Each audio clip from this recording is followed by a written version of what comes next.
podcasts. Hey everyone, welcome to the podcast. We're Games Explained, and we're here to talk about games and talk about how you can save money on car insurance.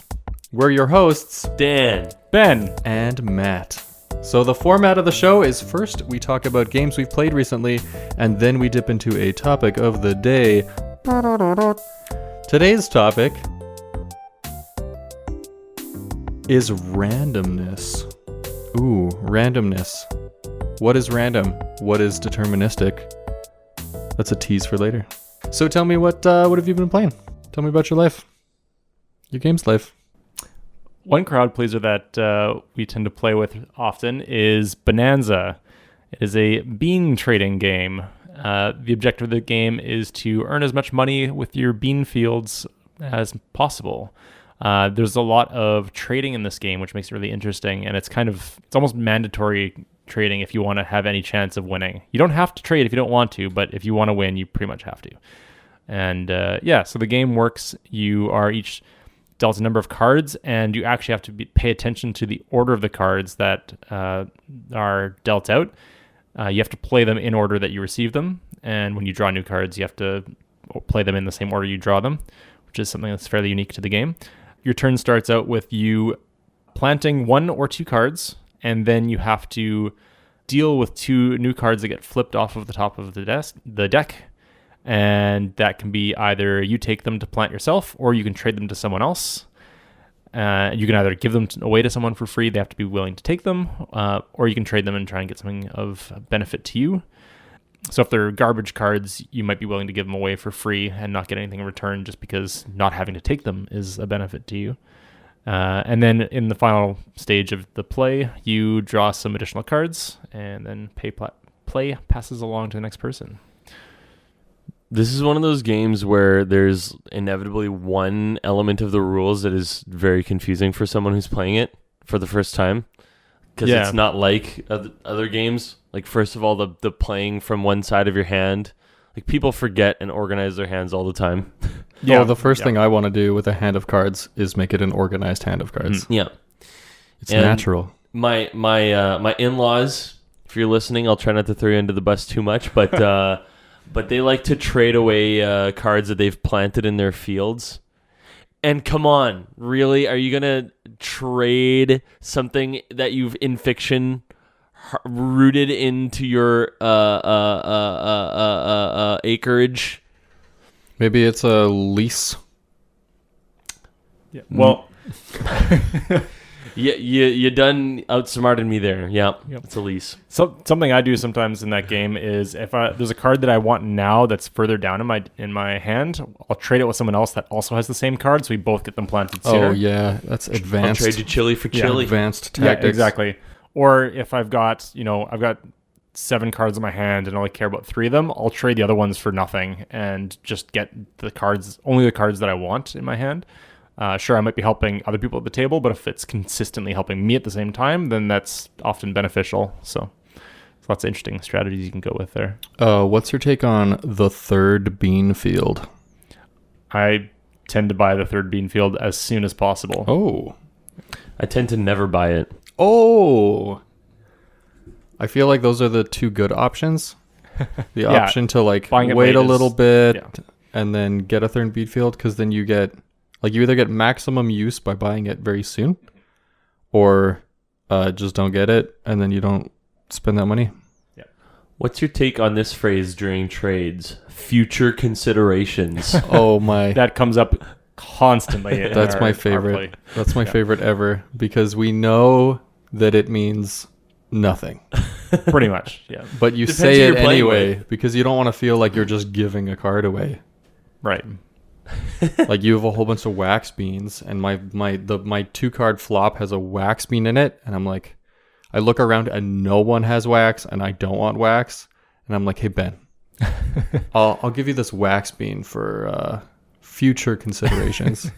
And then you're like, Sure, I'll take your garbage card for future considerations. That sounds great. And then everyone forgets about it, or they remember about it like in the second to last hand, and they're like, you owe me that. I don't think I've ever heard someone say, "You owe me future considerations," or like, "It is the future now. Time for some consideration." Yeah, you haven't played games with with me very much then. yeah. For us, if it's not paid back like in the next round, then there's what people that are upset. For real. What?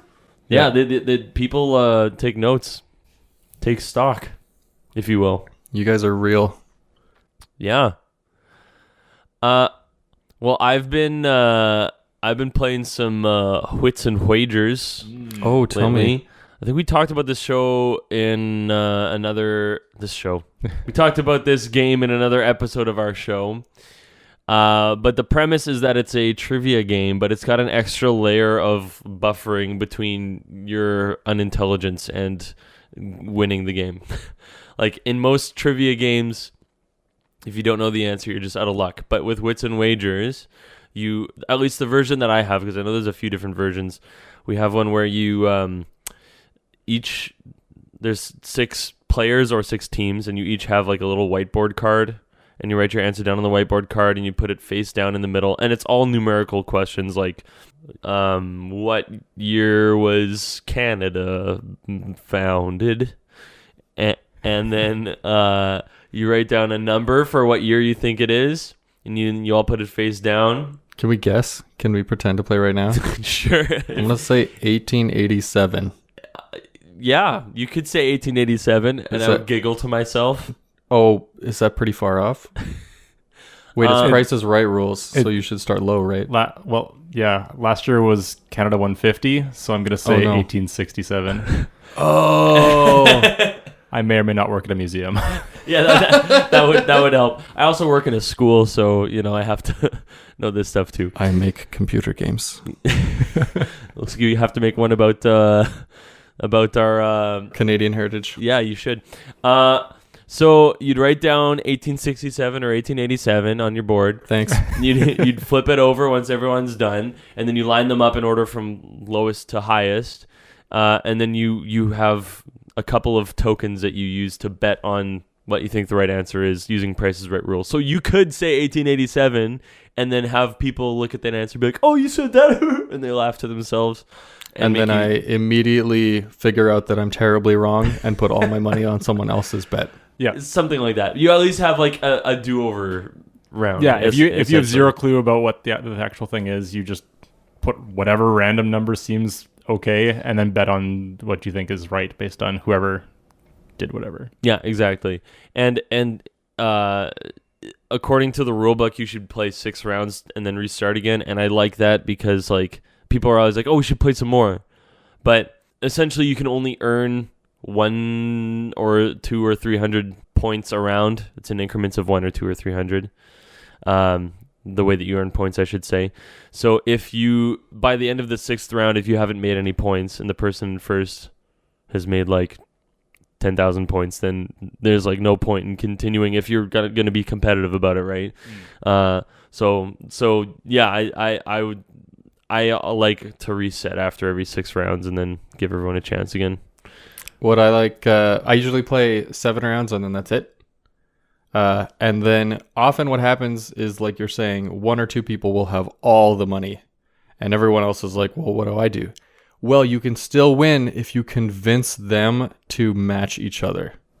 The people who are winning. Yeah. Get them to go all in and then pick something they did not choose. It doesn't matter what is actually on the table. Just choose something they didn't, and then you can still win. Yes. And so I like that there's a bit of like optional rubber banding kind of in there. Yes. And at least the version I have, you can't like wager the points that you have until the very last round. Oh, what? At least that's like, I know there are different versions, and maybe I don't know, maybe I read the rules wrong, but like that's a house rule thing too. If you want it to be different, that's not a hard and fast thing. Because then you're not like messing yourself up entirely until the very last round. It's like when you're playing soccer at recess and one team has 7 and one team has 2. You're like, "Okay, next point wins." Right? That's basically what it is. That's so good. I think more video games and board games should have next point wins as part of them. Yes, absolutely. Because sometimes just playing the game is the fun, and having a winner doesn't matter. Yep. For example, I was playing a game recently. What? I know, right? It's called it's called a lot of things. You may know it as the Bowl Game or Celebrity or Monikers is the branded one that I have. How you play is you write down or you choose from the branded ones cards with the name of a celebrity on them. Okay. Or something famous. So like one card is the guy who threw a shoe at George W. Bush. It's something that people might be familiar with, and if not, you'll figure it out. And so you have this pool of names, and you're in 2 teams, and from then it's kind of like charades, where it gets harder and harder for the person giving clues. So the first round, you can say anything you want other than parts of the name or the whole name. Say whatever you want. You'd be like, this person chucked footwear at a president. And then you'd be like, oh, the guy who threw a shoe at George W. Bush. Gold. So you go through all the names. You see which team got the most points. Then the second round, everyone knows what the pool of names is. It's about 40 names. But you can't talk or make sound. So you can mime throwing a shoe. But because you already know that name is in play, then you can make that connection. Mm-hmm. Okay. And the third round is... what's the third round? There must be another middle ground in between the second round. The third round is you say a single word. Okay. You can say it as many times as you want. Shoe. Can I? Yeah. And can I say it like... And it can't be part of the... Oh, yes. Footwear. And I can say it in a menacing way, like I'm throwing it at someone. Yeah. Can't make sound effects, but you just say that word. And then people figure it out. Fourth round is you get a bed sheet and you cover the person giving clues and they can't say anything. But so they can mime it or what? They mime it. So you're miming like very general body shapes. Yeah. And if you need to be specific, like if you need to do a munching like jaw shape, then you'd have to like push the fabric into your mouth so people can see that your mouth is moving. Like it's ridiculous. Interesting. And then fifth round is you hide behind a couch so that only your head appears above it, and then you mime with only your head and face.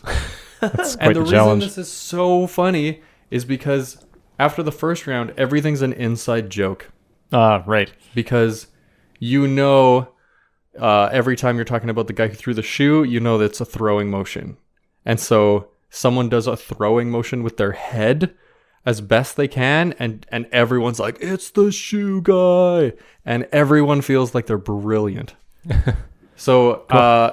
Here's my segue. I'm coming back for the segue at the end. Worth it, trust me. You know how I was saying you play with 2 teams? We just didn't play with teams. We just didn't care. Like one person would do the acting, and then the next person would do, and then we just ran around the circle until we were out of cards, and then we did the next round, and it was not any less fun. Yeah. For the joy of the experience. Yeah. So you're just competing with yourself, basically. Yeah. Like if you're the clue giver, and if you're not the clue giver, you're just having fun trying to guess silly words. Seems like a good way to do it. Oh, very, very, very recommended. You can play with just a bunch of blank white cards if you want. Up to 1,000. Yeah, it's good. It's a good time. Play the bowl game. Nice. So on to our main topic of the day. This is what you're here for. I know it. We're going to talk about randomness in games. Randomness. What kind of randomness is there? What is a lack of randomness like? What can feel random but isn't random? I release this topic into the podcastiverse. A lot of games implement some form of randomness, and typically it's in the form of shuffling cards or rolling dice or something like that. But yeah, it's definitely a topic that can get a lot more nuanced than that. Like there are games like Dominion where you are building specific decks for yourself and then randomly get cards out of that. You don't have a random choice out of the entire assortment of cards. And there you get a random set of cards, and then you get to choose which ones you're playing. So you get to kind of corral your randomness a little bit. Corral your randomness. Yeah. And then there's other games like Yahtzee that where you just roll dice and you get some numbers, and those numbers are everything that happens for you, and you don't get any choice about that. Although it's been a long time since I've played Yahtzee. Can you like re-roll or something if you don't like? Yeah. You have 2 chances to re-roll dice. Like you roll your 5 dice first, and if you're going for a particular set, then you can re-roll particular dice, set some aside. So you get a little bit of control over that, but it's not huge. And there's even other things like Robo Rally, which I think you may have mentioned once or twice in this podcast. Oh yeah, great game where what you do is you randomly get some cards that you need to use, and then you use that to determine where your robot or what your robot's going to do. But then other players may come in contact with your robot and cause your pre-described actions to not go the way you expect. So there's 2 layers of randomness there in effect. The randomness of the cards that were dealt to you and the randomness of the cards that someone else played. And yeah, there's like so much. The unpredictability of other players is tremendously fun. Like the randomness that comes out of the mind of another player. Yeah, like when you're trying to game somebody else's head instead of game the game, you know? Like getting in there psychologically, like what is this person going to do if they could do it with a limited supply of cards in Robo Rally? Like, you know? Yeah, it's like the difference between playing chess where you're playing an opponent. Mm-hmm. There's no randomness in the system, but you do not know what the other person's going to do, versus playing like Minesweeper. Or like War. Or yeah, there's 0 player in that. That's just whatever card comes up. Like that is not playing another mind. That's just going for it. Though so my favorite way to play War is when you get cards, you don't reshuffle ever. And so that way always goes in order. It always goes in order. It stays in order because that way as soon as the deck is shuffled at the beginning of the game is determined. Yeah. And that just tickles me. That's so funny because at that point the game has no purpose. Yeah, you're basically a meat robot playing a game. Yeah. And you know, I don't know why you made a distinction between cards and dice at the beginning, because it's the same. You know, if I keep rolling 6s, eventually, like they owe me a bunch of 1s after a while, right? On the dice, that's how it works. No. Oh, it's not. No, it's different. Yeah, it's different. Like you can't card count dice. Yeah. Yes. Yeah. Yeah, dice are definitely different from cards. That was a joke, everybody. And so it's like a different type of randomness in that if I could roll 6s in theory, literally thousands of times in a row. But if I have a deck of cards that I'm not reshuffling after every time I draw, then I know that the chances of me drawing this particular card are getting higher and higher as I don't draw it. So here's a fun tabletop role-playing game system that I read about, where each person has a deck of cards instead of dice. And in that deck of cards, there's 1 joker, and kings are crits, and jacks are like rolling a 1. And then everything else is its number, like it's just a number. And what you do is you shuffle it up, and so you can kind of card count, like hey, I haven't had a king yet. I'm probably going to get a king, so you can be a little more risky. Right. But there's that joker in there, and whenever you hit the joker, you shuffle it all and put it back. So you never, unless the joker is the last card, you never 100% know what's going to happen. And so you can play with it. It just tickles me. That's interesting. Yeah. It makes me feel like there should be some fiction layer element that explains why like there's this why their luck is so like consistent over time. Exactly. Like, you know what I'm saying? It's and you know that, like, bringing up tabletop RPG stuff, like I've been playing more and more D&D these days, too much in fact, and I'm playing a particular character where I want to figure out like how I build it to make the best, most consistent high damage rolls that I can. And so, for example, I have the option of using a big weapon where I roll a 12-sided dice plus, you always have this modifier number in addition to that. But whatever. I could roll a 12-sided dice for my damage, or I could roll 2 6-sided dice, for example, with a different weapon.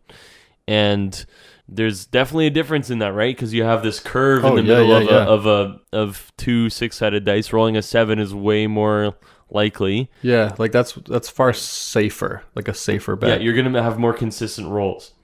But then, like my character, like in Dungeons and Dragons, when you roll, first you have to see if you hit the person. So you roll a 20-sided dice, and if you roll a 20, which is a critical, then you can roll double dice for your damage. So now, instead of rolling 1d12 and 2d6s, that's the lingo, kids, I could roll 2d12s or 4d6s.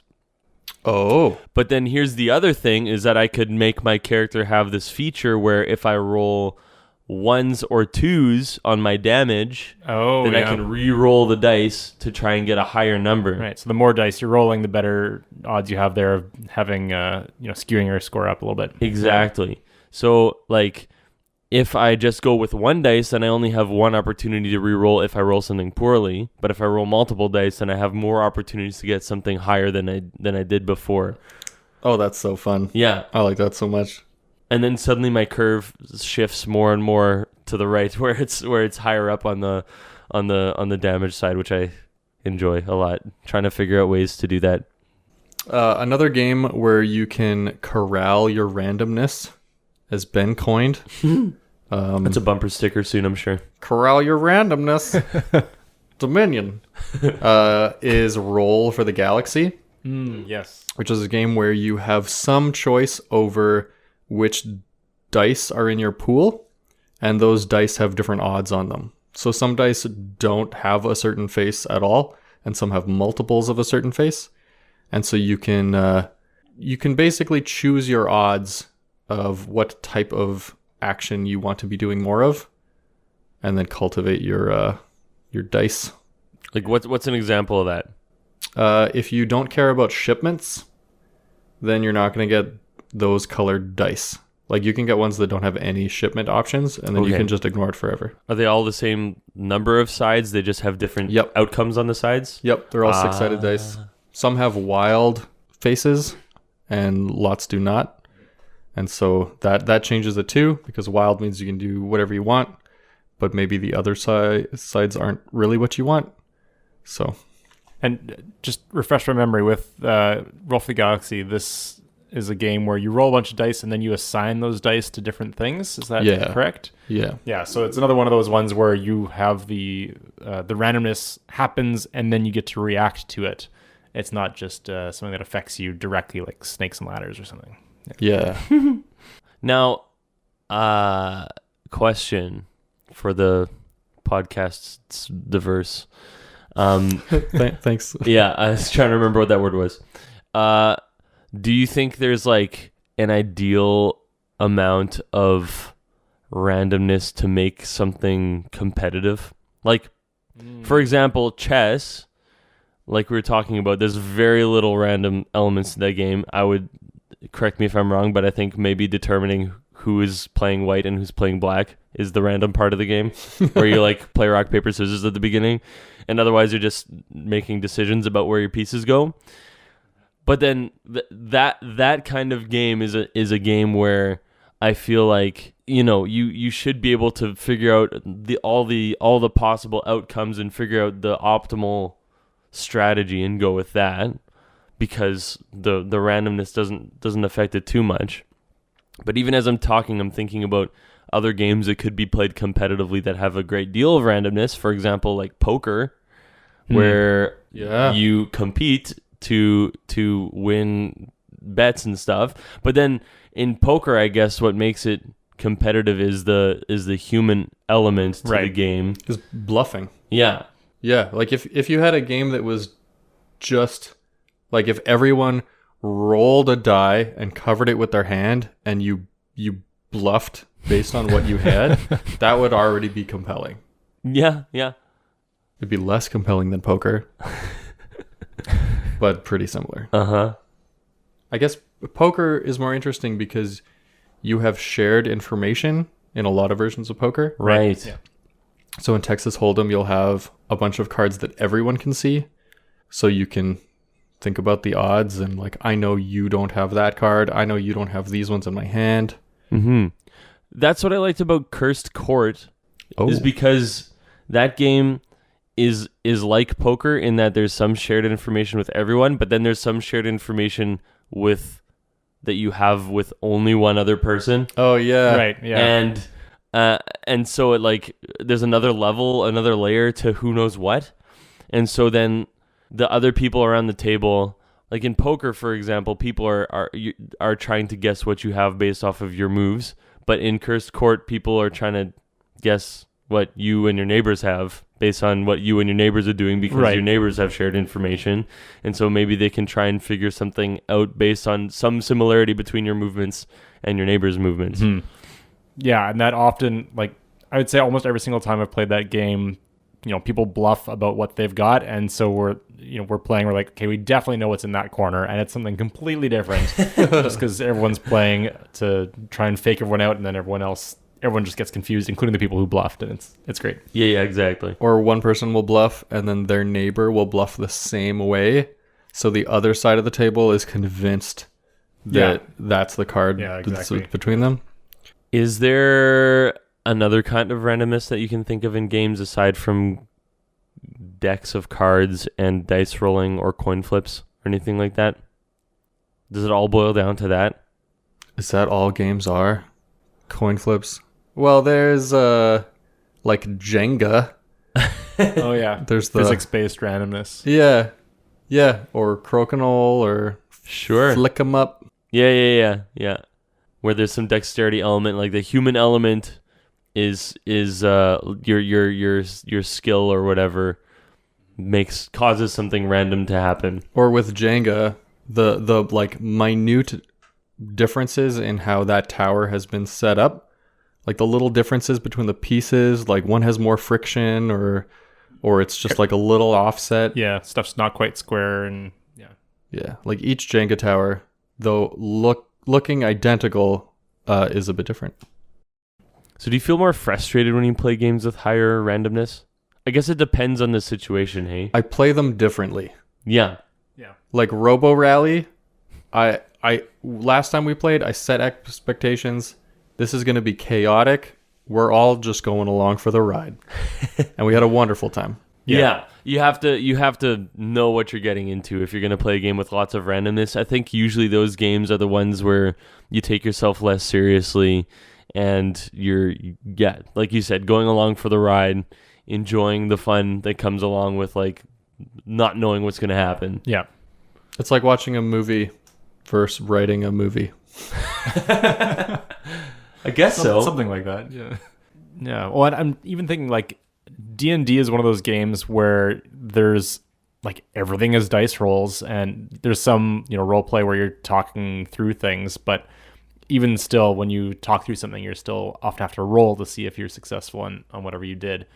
And those are ones where it's post randomness, like the dice roll is the result. You don't have any control. Like you can choose to do a different thing after that, but the dice roll is the thing that happens. But that still is a game that can be taken relatively seriously. Mm-hmm. But I guess it's kind of a different type of game.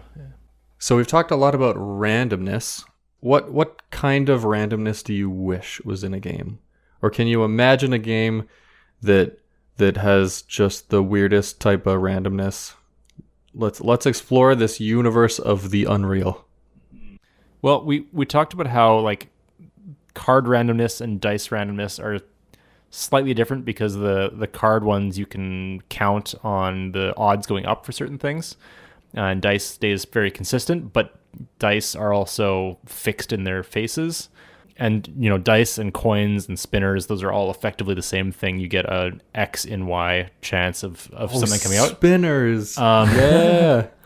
But once you start introducing a digital randomizer, you can start changing how the dice, like you can have a quote unquote deck building game that is you're building the faces of your die and you're digitally adding something to the pile. So everything is always resetting every time. You don't have to be doing shuffling in order to reset things. Or you could have like compound randomness, where you have one face of your die is randomly changing each time you're rolling the die, or something like that. Interesting. Yeah, you could have a game. Well, games like this probably exist where there's fixed results for, most of the faces of the die. But if you get this number, then you like draw something from a deck, and then something randomly happens if you get this particular number or whatever, something like that. Yeah. Well, it's almost like Monopoly. You roll a die to see where you land, and you might land on a chance thing, and you draw a card. Yeah. That idea has been around for a long time, apparently. Community chest, the game. Yeah. I would play that like bluffing dice game. Oh yeah. There is a game called Liar's Dice. Oh, that sounds exactly like what I'm describing. Yeah, it is a bluffing game where you roll dice and you pretend to not know something. Oh, another game that has no randomness is Skull, or Skull and Roses. What's that? It's been branded as both. You can play with a deck of cards where everyone gets 3 red cards and 1 black card. And the red ones are roses and the black one is a skull. And then you just like choose a card to put face down. And then one person says how many cards they think they can flip over, including theirs, that are roses without getting a skull. And then you bluff, and it's amazing because you bid on how many you think you can get, or you can add another card down. It's awesome.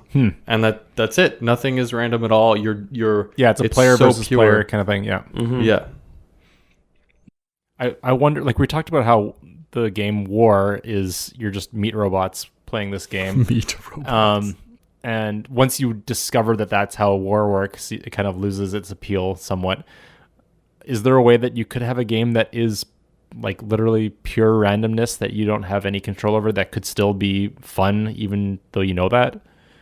I think at that point, it's got to be something about how the pieces relate to each other, or something about the fiction of the game, or some element of that has to be the interesting part. If you build a world around it. Yeah. Because if it's just seeing how random things will turn out, you could have like a display somewhere that just does random things for you. One example of having pure randomness be fun is putting on Super Smash Bros. Where everyone is an AI, and you just bet on which one's gonna win. Nice. Yeah. No humans. I guess gambling is essentially that, isn't it? Yeah, I guess so. That's why there's a bunch of flashy lights on like VLTs. Is that what it's called? BLTs. BLTs. Video lottery terminals. Yeah. Bacon, lettuce, tomato. Okay, I just looked up Liar's Dice, and it is literally, if I'm not mistaken, I've played this game before. I'm pretty sure you have like 5 dice to start with, and that's your hand. And you roll these dice, and you have them hidden in front of you, and you have them under a cup, and you're like, so say we're playing with 4 different people, and I can see how many dice I've rolled and what numbers I've rolled, but I can't see anyone else's, but I know how many dice they have, and I'll say, I bet you there's at least 3 threes on the table. And the next person's like, no, there's got to be at least 4, and it's Price is Right rules. And you bet up, and if you win, I don't know, you get something. If you lose, you have to give up one of your dice. So now you have only 4. So it's like an elimination game, so that each time that you aren't successful, you have less information that you know about the total of dice around the table. So that's a game where you're rolling dice and hiding them and seeing. That's exactly it. That's it. That's your game. Yeah, Liar's Dice. I like the idea of compounding randomness, and I can't think of too many examples other than community chess, but like but I do like the possibilities could be endless. I mean, like, like we were saying, is there any more types of randomness other than just dice and cards? Like, you can combine those in interesting ways and see what just comes like out of roll that. some cards. Yeah, roll some cards and draw some dice. Shuffle some dice into a big stack of dice. Play Jenga, but with long dice. That would actually, like, I know you're like, that's totally a joke, but that would be interesting to have like your Jenga tower be made of dice, and then when it falls, you have to add up the numbers and it does something else. And like whatever you can collect, there are things that you get to like use somehow later on. That's how many cards you get to draw. Yeah. We got them all. Exactly. Yeah. Well, thanks for stopping by to the Games Explained podcast. Tune in next time when we talk about topology. Ooh. I think this might be the first time in Games Explained history that we're not yanking your leg. Yeah, we actually are talking about topology. Topology. Delicious. I don't know what it is, but you guys sound like nerds to me. See you then. Bye. Bye.